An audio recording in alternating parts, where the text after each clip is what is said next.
So we're back live again. Sorry for that technical problem there. So hopefully you can all see me again. Coming back live onto the Been There, Doon That website. Acha, so I was just talking about Gadus Mial and all of the other pawadas that have different examples of either flutes in them or other instruments. There's another pawada called Suraj Kumar, and in this one, after many trials, he goes up into the Bugyals again and takes his flute with him. And there, the Acharyas capture him, very much like Jitu Bagadwal. And like Jitu Bagadwal, he persuades the Acharyas to let him go, and he promises to return. There are various other things that happen in that, but it's another example of a pawada in which the same scene happens. Also, in another pawada called the Kirtipal and Kunjepal, this is one that's less known, and it was told to me by Bhagchand specifically on his own. Kunjepal has a son whose name is Khetrapal, and he's a double size, very big fellow. He is betrothed to Lilavati early in the story. And by the end of the story, Lilavati, her parents had forgotten that she was supposed to marry Khetrapal. And because of that, Khetrapal disguises himself as a sadhu and comes to the Bharat as the Bharat is coming to meet Lilavati. And he plays his flute and kills all of the Bharat as they come riding in. In this way, he manages to make sure that Lilavati becomes his wife, and then everybody celebrates after that. In this way, actually, if you look at not most, but if you look at a lot of the pawadas in Garhwal, Kumon, Uttarakhand, you'll find that there is some reference to some kind of music within it, and that reference is usually in relation to some power that the music has over the people listening. I've only given you 4 examples. I could give you many other examples, but what I'd rather do is tell you one other story. This one is a less known pawada. It's only, so you won't find it in books and that, but it was sung to me by my good friend Bhagchand near Pauri, and it's the Pawada of Bijula Nag.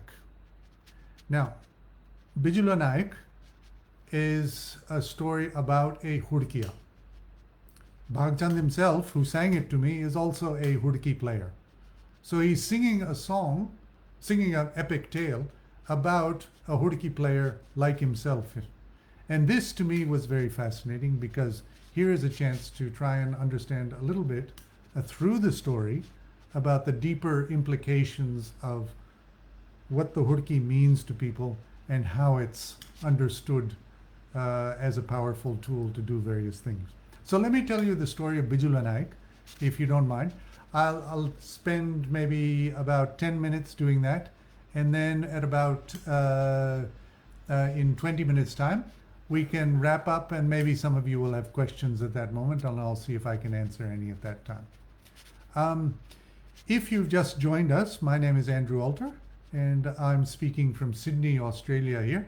Very happy to be a part of Been There, Doon That, and talking about the way Uttarakhand folk epics use musical instruments, musicians in different ways. So, the story of Bijula Nag. Bijula Nag was a hudkiya in the Kathuri Dynasty. This is many thousands of years ago in Garhwal, the royal family that lived and ruled over parts of what is present-day Uttarakhand. And in the Kathuri Dynasty, there was a famous Raja named Pirthama Dev. Pirthama Dev had his hudkiya whose name was Amru Nag. And Pirthama Dev would travel with Amru Nag to various places because Amru Nag, with his hudki, was able to control the devtas and was able to bring on possession when needed to ask favors from devtas at various moments. So, Pirthama Dev and Amru Nag are traveling down in the south. and they come next to the ocean where the demon of the sea, Samua Masarn comes out and kills Raja and his Hudkiya. Prithamadev and Amru Naik are finished off. Now, Prithmadev's son, Dhamadev, collects his father, brings it, does all of the rituals necessary, and takes over the kingdom. So now Dhamadev is in charge of the Kathuri dynasty. 1 year later, it's time to do Pinddan. Pinddan malab, the puja after 1 year of somebody's death. And so Dhamadev does Pinddan for his father Prithamadev. The thing is, Prithamadev then comes to Dhamadev in a dream and tells his son, look, I've been dead for 1 year, and yet I still haven't reached Swarg. I still haven't reached heaven. You must help me. I'm left in this limbo situation and my soul has not been completely satisfied. You must get some Hudkiya to help me reach Swarg in the proper way. So Dhamadev has this dream and he goes back and he says, no one has played the Hudki in my kingdom for the last year because Amru Naik, the Hudkiya, had been killed as well as Prithamadev. So he calls Chamuna Patra. Chamuna Patra is Amru Naik's wife.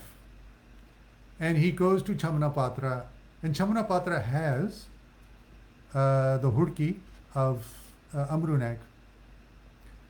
Dhamadev asks Chamuna Patra, hey, I need somebody to play this Hudki because my father his soul is not resting peacefully in heaven. Chamuna Patra says, well, I can do this, but I'll have to call my sons and they live far away. So Dhamadev says, well, go get them. If you cannot find somebody to play this Hudki properly, I will cut off your head and I will burn down your house and you will not live as any longer. Chamuna Patra is very scared, so she sends for her 4 sons. She has 4 sons. They are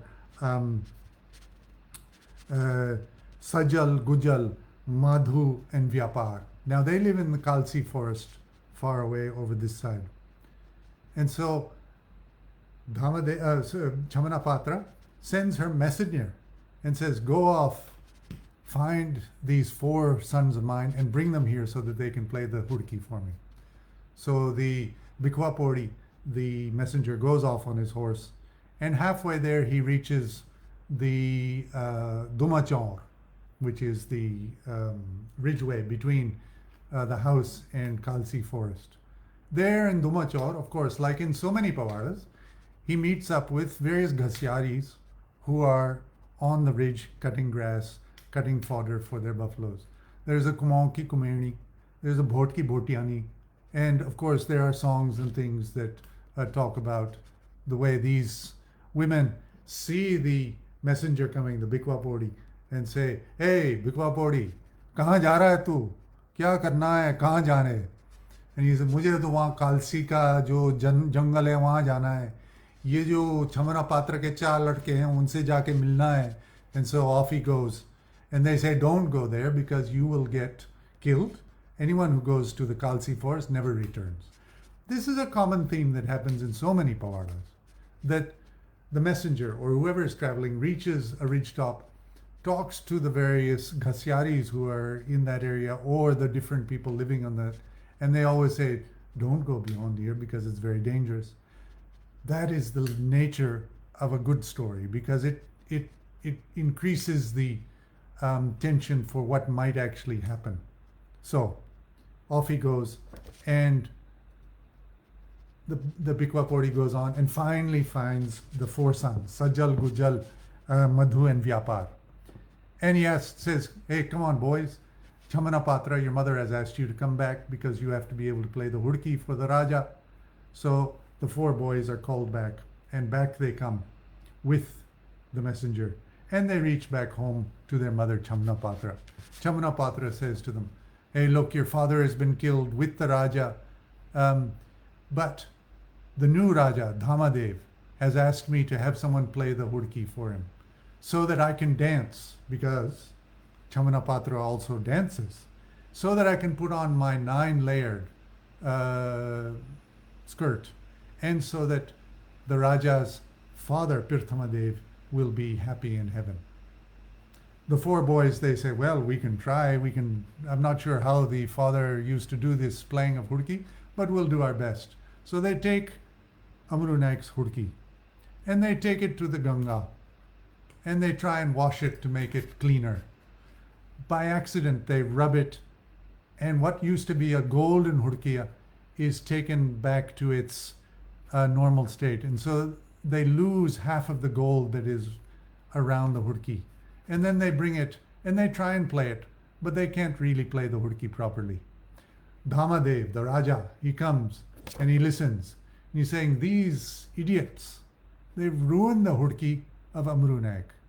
They've not only ruined the hurki, they can't even play it properly. They can't do anything right. You can't even make the Devtas dance properly. And so he takes out his sword, ready to chop off all 4 of the sons' heads.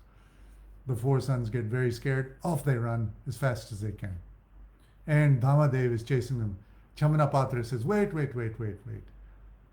I know I can fix the situation. Don't worry about that. There is one person who can play this hurki properly. And that person is Bijula Nag. Now, Amru Naik was the hurkiya for Pirthamadev. Bijula Nag was Amru Naik's son, but not Amru Naik's son. He was in fact Chamanapatra's son by the Raja. The Raja had in fact had an illicit relationship with Chamanapatra, and the result of that illicit relationship was Bijula Nag. So, I'll just have a drink of water.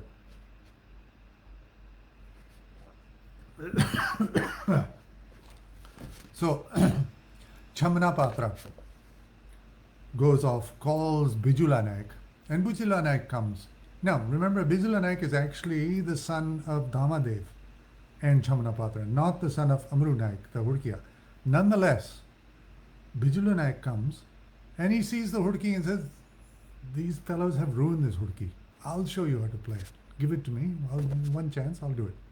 So he takes the hurki, and he takes it to Suju Bazaar and gets the goldsmith. Well, no, first he actually disguises himself as a sadhu. And as he disguises himself as a sadhu, he asks for alms, asks for bakshish, and he gets different amounts of money, and he takes the money and goes to Suju Bazaar, fixes the hurki with the proper gold on it, and then brings it back. And then he plays the hurki. And as he plays the hurki, he takes his mother to the Raja Dhamadev's palace. And at the Raja Dhamadev's palace, there is great celebration, because now Bijula Naik is able to play the hurki properly. His mother is able to dance for the king, and more importantly, Pirthamadev, father of Dhamadev, his soul is correctly allowed to reach Swarg. In this way, the hurkiya, his Bijula Naik, correctly plays the hurki for the Raja. So, what happens at this stage? I was very interested, because in this story told to me by Bhagchand about by a hurkiya tells you many things about the way people understand hurkis and the performance of and their value for society in relation to music. But of course, there's also very interesting things going on in the whole complex relationship between Amru Naik, Dhamadev, Bijula Naik, Chamanapatra. Because, of course, if you think about it, Bijula Naik is the best hurkiya, but he's not actually the son of Amru Naik, because Amru Naik had 4 other children. None of them could actually play the hurki properly. So The lineage of musical understanding from Amru Naik does not descend to his four sons. Instead, it is the Raja's lineage, illicitly with Chamanapatra. Nonetheless, it is because Bijula Nag is in fact the son of the Raja that he is in fact able to play the hudki properly and do the correct thing. There is a strange paradox there. What this shows is from the position of the singer singing the story about Bijula Nag, to him it is a justification for their musical skill on the basis that it is linked to royal patronage, not just royal patronage, but royal lineage in a way that is quite illicit in many other ways, but is quite fascinating. So that's the story of Amru Nag and Bijula Nag, one of the Pawadas that also contains information on instruments, music, and musicians, like I set out in this talk to give. Now, my whole interest in all of this is in the way musicians and music are shown in Pawadas.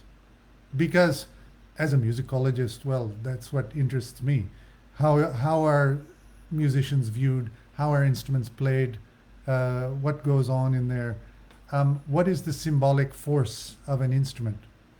And the two stories, of course, that are most relevant here are, of course, Jitu Bagarwal and this one that I was talking about, Bijula Nag. But almost all Pawadas have some element of music in them in the story. Of course, as singers, in a more traditional sense, in a village context, when Pawadas are sung and performed, of course, they're done musically, and that's why they're called Lok Gatha.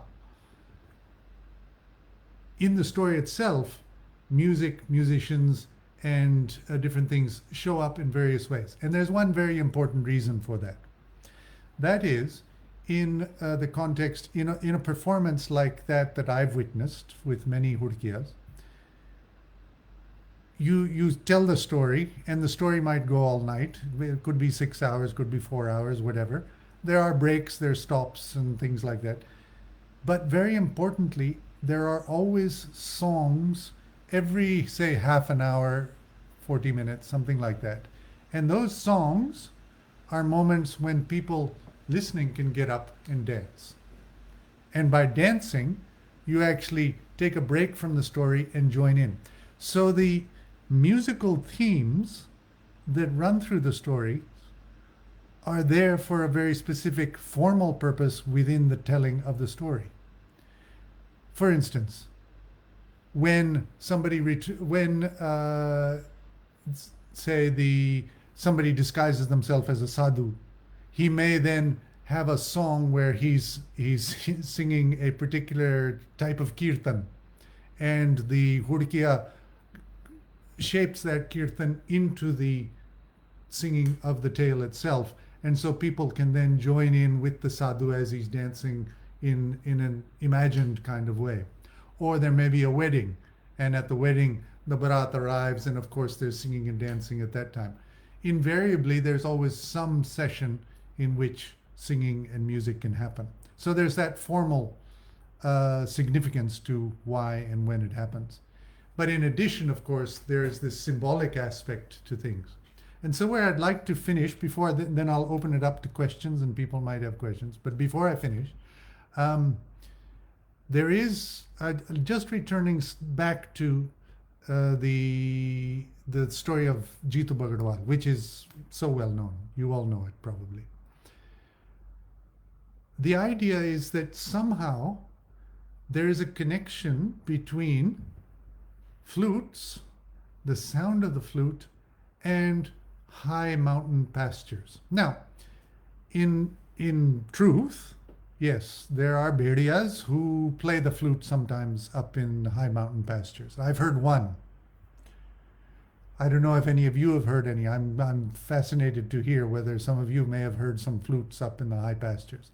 The truth is, you don't actually hear people playing flutes in villages. You do hear in towns and things like that, but in villages, very frequently at all. Yes, there are some, but it is very scant the amount of times you'll actually hear a flute playing outdoors. And Shivanand Nautiyal, in his book, the one that I mentioned earlier, Garhwal Ke Lok Nritya Geet, in that book he makes this very point, that in villages, people discourage their children and others from playing the flute precisely because there are these stories about the power of the flute calling acharis, and that it becomes a very dangerous thing to do. Why Bediyas don't find it quite so dangerous up in the Bugyals, I don't know. But even there, I haven't actually heard too many flutes. So there's this imagined connection between high mountain alpine geographies and flutes, which is more imagined than real. Of course, if you go to any film, particularly a Garhwali film, you will have the flute in the background soundtrack all the way through it, because there is this assumed connection between high mountains and flutes. In reality, with the story of Jitu Bagarwal and all these other stories I was telling you about, the flute is downplayed and is not very common, in my experience anyways. Yeah, it's there. There are flute players, but not nearly to the extent that the films imagine them to be there.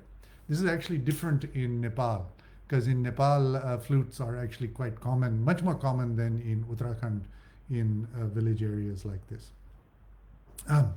So that's where I'd like to stop my talk for the now, because I've gone for about 45 minutes. I'm not sure who all's listening there, but hopefully some people have enjoyed my stories as well as my talking here. If you have any questions, feel free to type them up there, and I'll try and answer them in relation to what I've spoken about here. So thank you very much, and the floor is open to questions, anyone who wishes to ask. While you're thinking about your questions, over here, I'm actually talking from Australia for some of you. Speaking from Australia, it's very pleasing to think that there are all these listeners over there in Uttarakhand listening to what I have.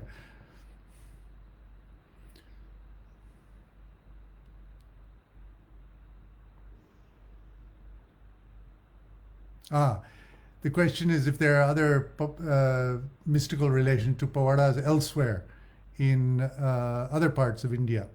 I don't know that so much, but I do know that just the flute itself is such a understood to be that kind of an instrument that it's presumed to have a power of control, of calling, and things like that. Now, there is, of course, the interesting fact that in artwork, say Mughal miniatures and things like that, or no, sorry, Rajput miniatures, not Mughal miniatures, Rajput miniatures, paintings, where you don't have the flute blown this way. This is called a transverse flute. This is called an end-blown flute when you blow it this way. All pictures from before about 1500 as a date show the flute being played this way. Whereas from this time, from about 1500 onwards, it's moved this way, and it becomes attached to Krishna Bhakti worship as well. And so Krishna becomes the iconic person who plays the flute. And of course, what does he do? Amongst many other things, he is able to attract the gopis through the performance of his flute. And the flute becomes a very powerful, positive tool in the bhakti tradition that way, which is different to the Garhwal tradition, where the flute is seen as a dangerous thing. Aside from that, I'm sure there are other examples where instruments are shown to be powerful and music is powerful, but my research is mostly just within the Uttarakhand and Nepal areas. I should just open this up. So. Oh, there's many more questions here.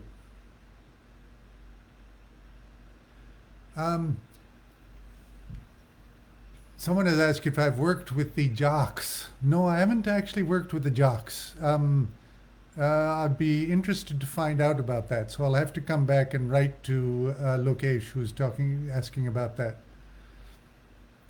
Somebody is asking, so there's that one Pahari tune that marks most film Pahari tunes. I'm wondering, is the scale the same one that Jitu Bagadwal would have played? Okay. Pentatonic scales.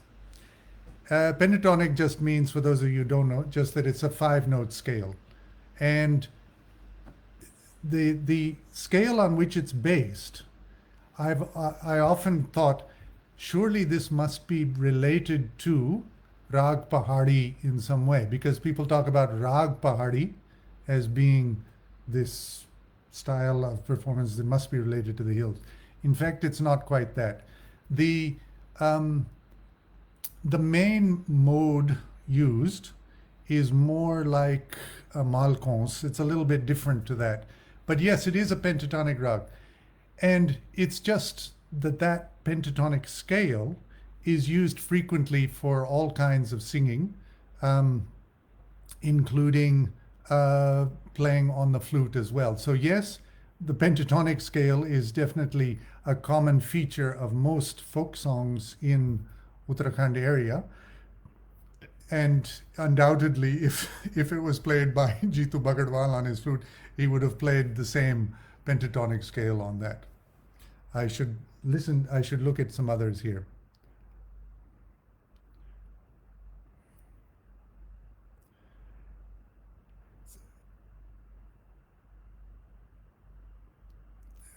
Actually, this reminds me of one thing. Somebody is asking also about the pentatonic scale and the background music to films. One Garhwali film that many people know, Gharjwain. Now, speaking of cymbals and instruments, this is an interesting thing. There's a wedding scene in Gharjwain, right? Where the barat is coming. And of course, which instrument do they show?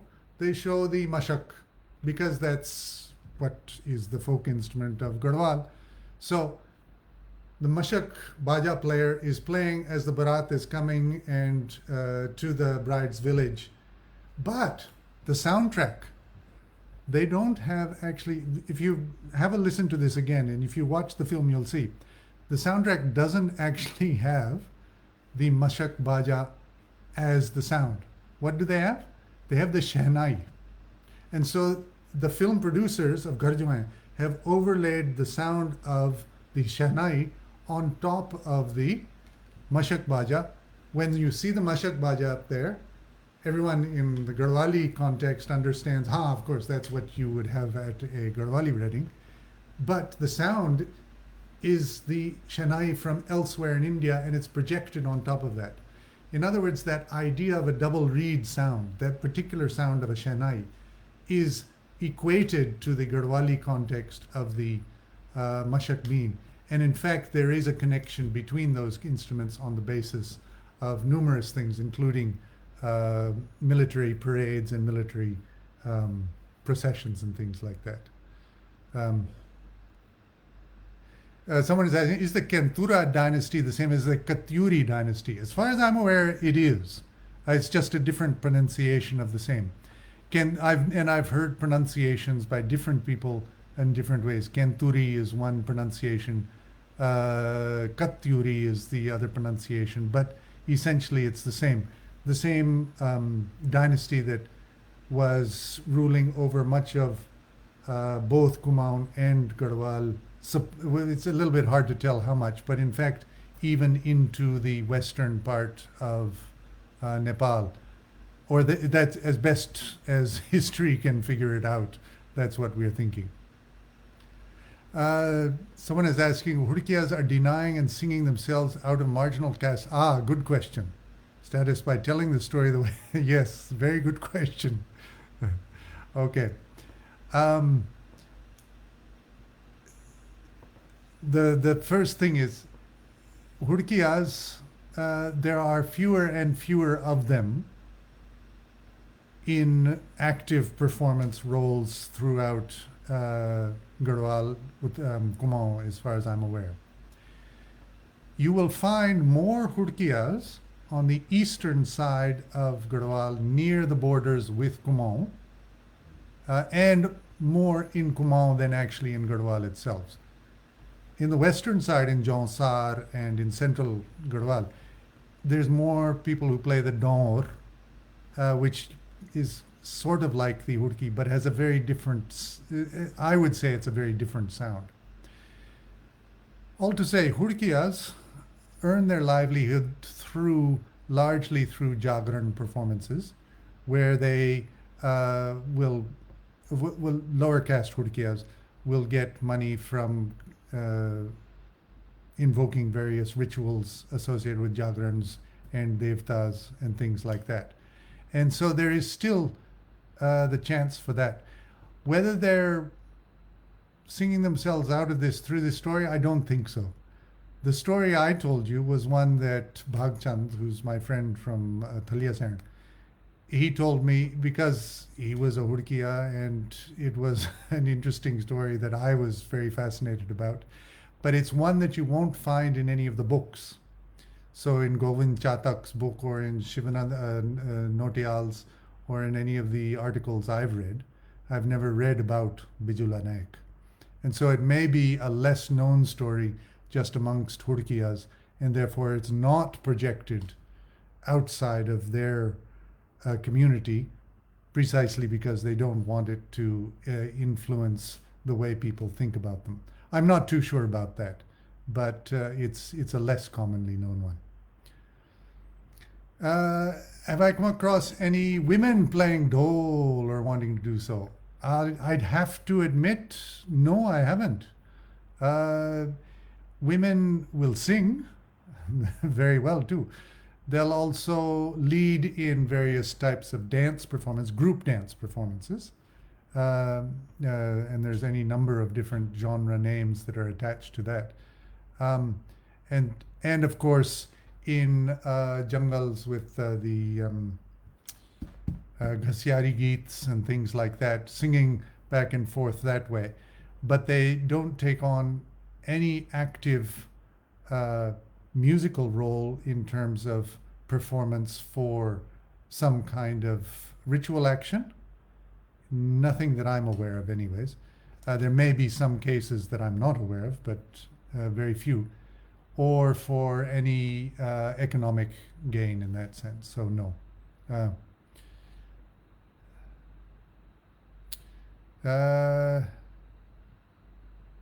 There's one other thing that I thought I would mention. We're coming close to the end. I might finish just by talking a little bit about the different other instruments that are used in these different situations. I've talked about hurkis and hurkiyas and their performance. And of course, I mentioned that how they're more towards the Kumon side and a little bit on the eastern Garhwal side. The Dhol is performed in a way that they don't sing it so much to sing pawadas and things like that, but more just for Jagaran rituals. And the Dhol is performed just with one stick, and it's as if it's a miniature dhol.